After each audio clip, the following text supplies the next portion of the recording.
Assalomu alaykum. Hozir biz Andijon tuman Chilon mavqeidagi mikrokredit bankiga qarashli Chilon konturiga kelganmiz.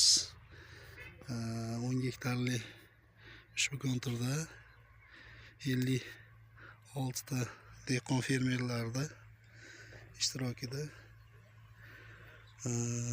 no'xat mahsulotini ekib yetishtirish, undan bir kontur bir mahsulot asosida umumiy no'xat mahsulotini ekib yetishtirish maqsadida ekilgan ushbu mahsulot hozirda o'sha chopiq jarayonlari tugab, kultivatsiyalardan chiqqan.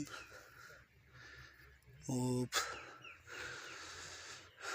Mana uzunasiga gektar adirlik qirida joylashgan ekan.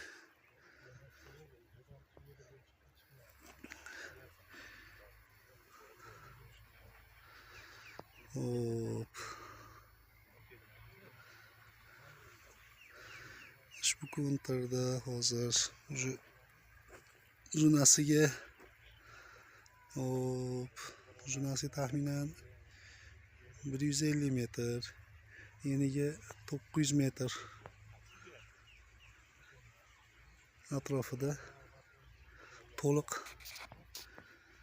no'xat mahsuloti ekib yetishtirilmoqda.